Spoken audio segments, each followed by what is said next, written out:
So, good morning guys. So, ngayon ay pupunta tayo ng LTO Gumaka. Paparehistro natin sa ating si Rudolph, si Mutmut. Kasi expire na yung kanyang rehistro ngayong taon na ito. So, nung unang taon, si Kasa. Yung Kasa pa ang kumuha ng rehistro nito. So, ngayon na tayo naman ang excuse me, ang magre-rehistro. Kasi parang naka-package nun eh. Pag kinuha mo itong motor, automatic na nakarehistro na isang taon. So na-expire na yun. Kaya tayo naman ngayon na maglalakad. So titingnan natin ngayon kung magkano ang magagastos natin sa pagpaparehistro ng motor na ito.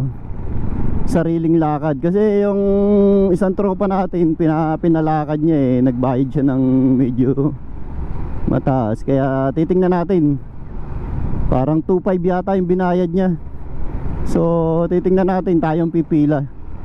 Umalis tayo ngayon sa bahay is 7:50. Titingnan natin kung ilang oras tayo pipila. So aalamin natin. Kasi LTO sa Gumaka. Wala dito kasi sa Lopez. Sa amin dito sa Lopez wala. Kaya nasa Gumaka tayo magpaparehistro. Dito lang ang malapit na na LTO, pinakamalapit. Ang kasunod na sa Tagkawayan, mas malayo yun. Ito sa Gumaka, sa Panikihan 16 kilometers.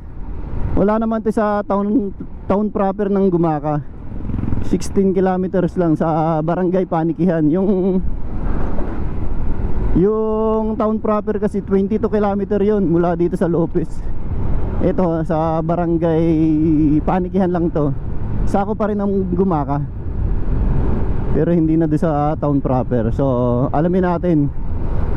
Samahan nyo ako sa pagpila dito sa ating pagpaparehistro dito sa ating motor.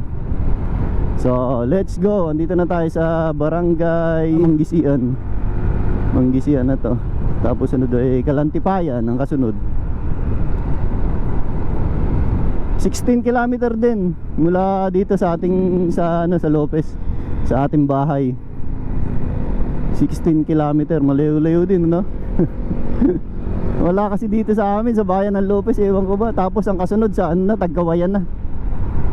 Tagkawayan, mas malayo yun. Kasi na yun eh, pagkatapos ng Tagkawayan, Bicol na. So update na lang tayo mamaya pag nandun na tayo. Ito na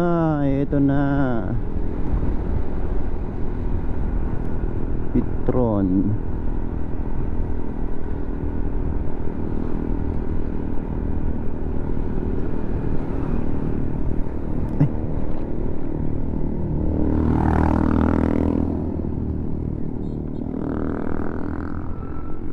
Aming tao puro mga sasakyan.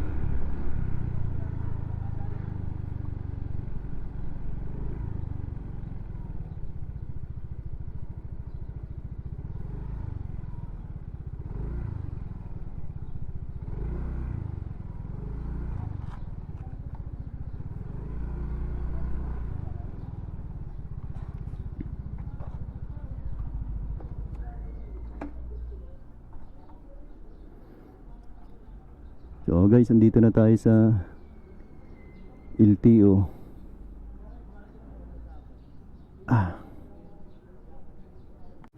Andito tayo, nakarating ngayon sa Gumaka, sa Panikihan, sa Villanaba. Kasi galing tayo sa Panikihan. 5 na lang daw doon, 5 motor. Sabi 5 motor lang daw ang pwede ron. Kaya pinapunta tayo ngayon dito sa sa Villanaba, dito sa dating LTO. Yung dating LTO yun. Ang mauunan ngayon, nangyayari is emission, smoke, ayun, nasa baba. So hintayin natin, tawagin yung pangalan natin. Marami din dito nakapila Ang dami nakapila rin. So maghihintay tayo kung anong oras tayo tatawagin. Nakarating tayo dito is umalis tayo 7:50. Nakarating tayo dito, wala, Gumaka rin. 8:32 na. So waiting na lang tayo.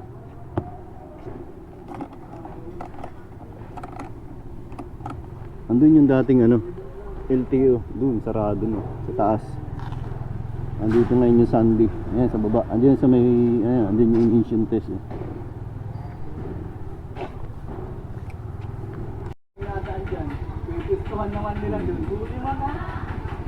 So guys, smoke na tayo, smoke na.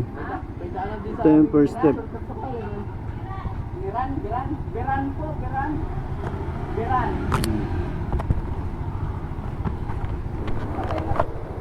Ayan, ito na yung ating ano, first step, smoke. Okay na. Tapos susunod naman natin ngayon is insurance. Balik tayo ng panikihan. Dito nga pala ako nagpa-emission no, sa Alicor emission sa Villanaba, Gumaka. So balik tayo ng panikihan. Babayad lang tayo. Hop, yeah. 600 yata. Amaya, titingnan natin kung magkano. So guys, punta na tayo sa kabila.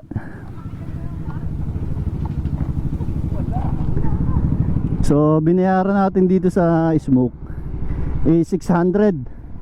So punta naman tayo ngayon sa insurance. Insurance naman ngayon ang ating aalamin kung magkano.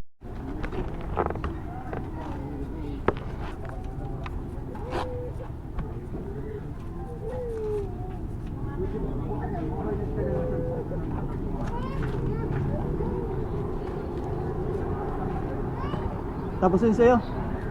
Sana, tapila pa rin.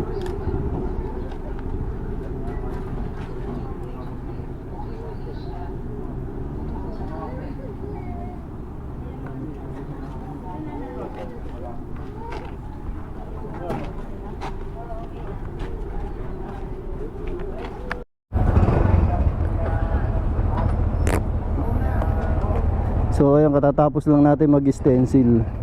Ito yung stencil natin, oh. Ito yung engine number at saka chassis number.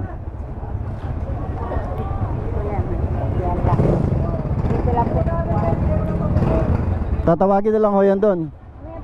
Oo, kaya nga pagkatapos nila kami naman. May nauna sa atin. So yun nga pala, ang first step natin is nauna yung smoke. After ng smoke is stencil. Stencil, and then after na stencil yung ano, yung inspection ng mga lights and brakes natin.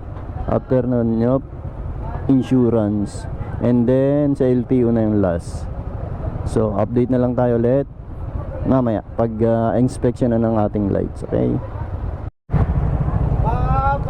Kaliwa.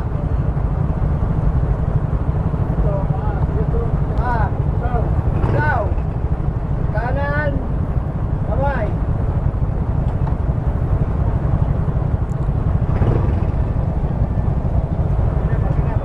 So, ina-inspect na natin.